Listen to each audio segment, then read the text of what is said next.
This is FYI on your TV, brought to you by Hometown News. I'm Kathy Botham. I have got two people from ConnectWell here. I've got Shannon Butt and Andrea Schaefer, and you are with the mental health peer support staff at ConnectWell. That's correct. Okay, how long have you been doing this? So I've been doing it about 10 years, just over 10 years. Wow, okay. Been with the Mental Health Support Project Okay. As a mental health peer worker. Okay, and yourself? I'm in my 7th week, Kathy. 7th week? Yes. Oh my goodness. Oh wow, so you just probably finished your training. I'm new, yes, I'm new in this role with ConnectWell, yeah. But I've been I just doing love when they send new people to come and do an FYI too. Yeah. Well, this is great. This is great. Now, May is Mental Health Awareness Month. So you've been busy. You're always busy. But this month we want to bring some awareness to what you do, which is very important to our entire community and to people that you serve as well too. So let's talk about it. What is a peer support worker?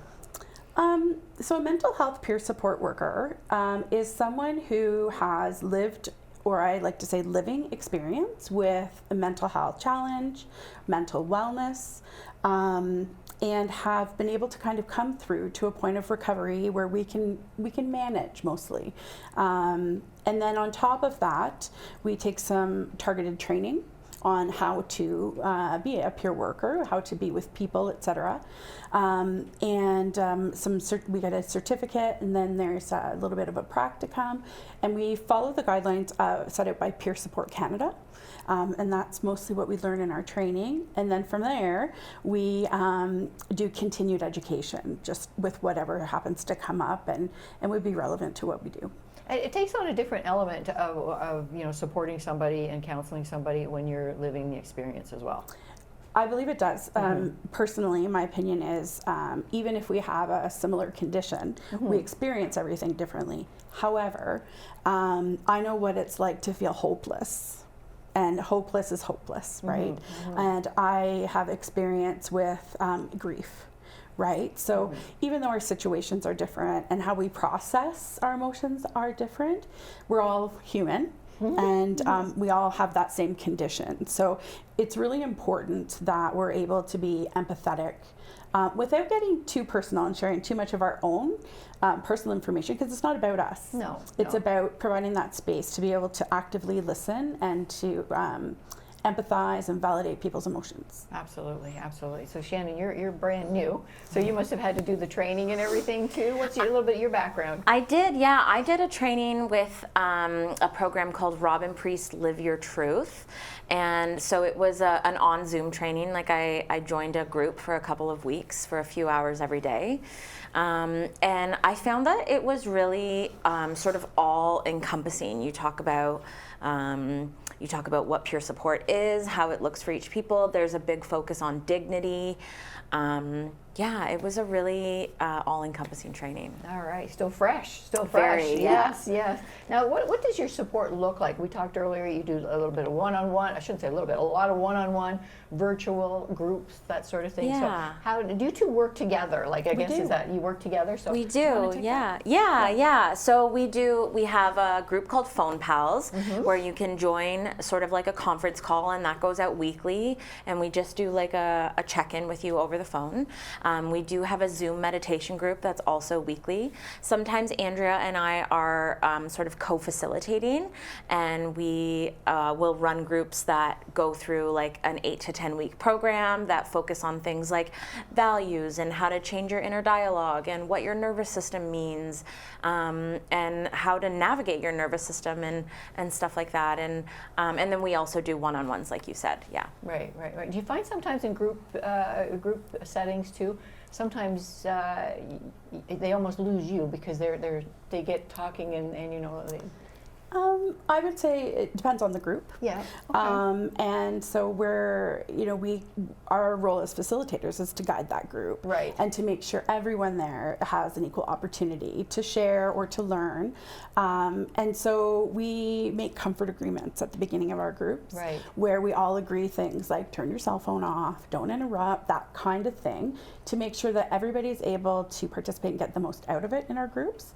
One-on-ones are a little different because they're individual, and we do that either virtual, face-to-face, or on the phone, and it's by appointment only, just because it is the two of us, and we're we're quite busy. Yes. Yeah, so you don't necessarily need to like refer and book. You can call in.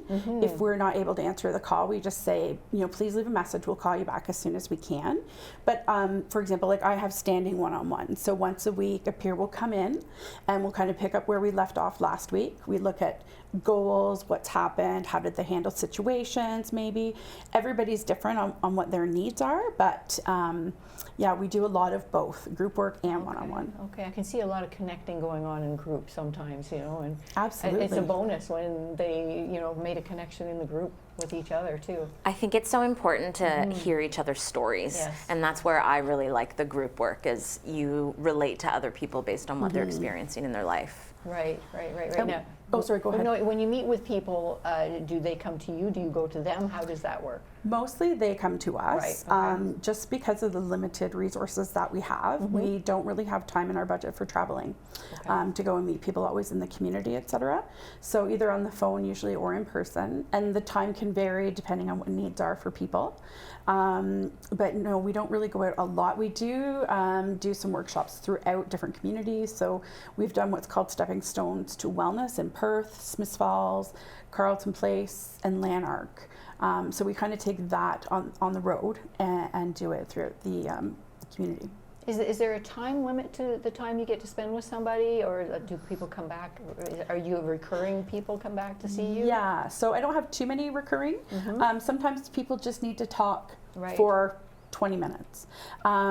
Again, because with our training, we are skilled in not controlling the conversation, but kind of finessing it to be able to get to the needs like fairly quickly, to build that sense of trust. And it could be 20 minutes, it could be 45, but we don't let it go on and on and on. So for example, if, it's going well, but then somebody starts to vent or complain, or, it's maybe something outside their control, we would, ask to pause and dial that back a little bit and just get back to what is it that they are dealing with. So Right. we can make sure that we use our time effectively. Okay. So your time effectively, what does that look like? I'm thinking you're almost needed 24/7 sometimes. Yeah. Like, are you on call? Oh Like, gosh, it feels that way. But Yeah. no, we don't do on-call work. So I work Tuesday, Wednesday, Thursday, and I'm like a regular office job, like an 8:30 to 4:30 kind of thing. We make sure that we're taking our breaks. It's important in a role like this to make sure that you're not burning out. So it's really important to make sure that you're taking your lunch break and make sure you're taking any breaks that you need during the day. So it kind of looks like that for me. Right. What's your week look like? So every week is different. Every day is different for me. I work primarily Tuesday to Friday, and I do submit work on Monday mornings. But where Shannon and I work, we work as a team, so we back each other up on everything.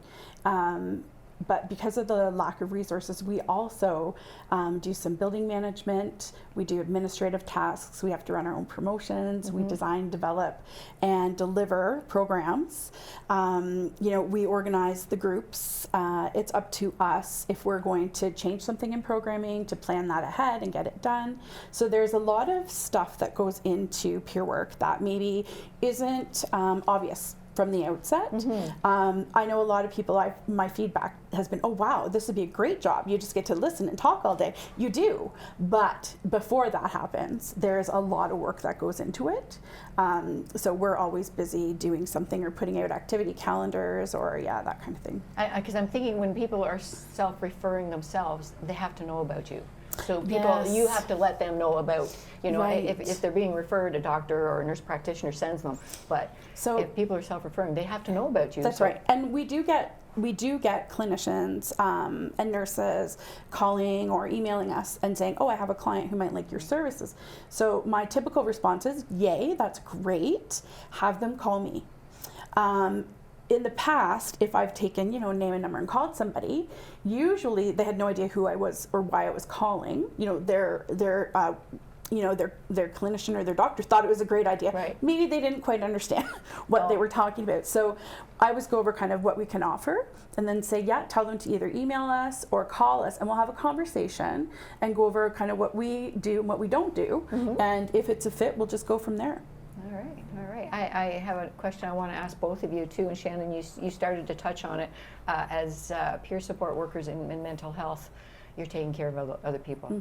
How do you take care of yourself other than making sure you get your lunch break? What do you do, Shannon, maybe you can start, other than you make sure you take your lunch break. What do you do when you get home? What do you do to take care of yourself?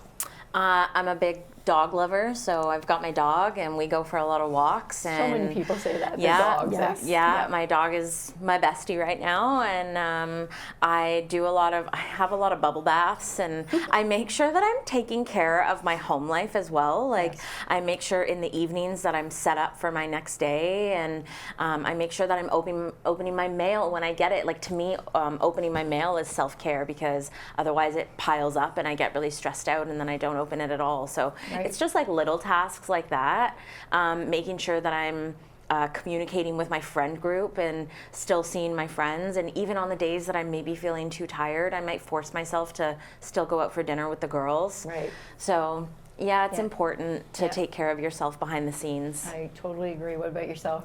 So I absolutely wholeheartedly agree with that, but my self-care would look quite different. I have 2 teenagers, so I don't have a lot of extra time just for myself.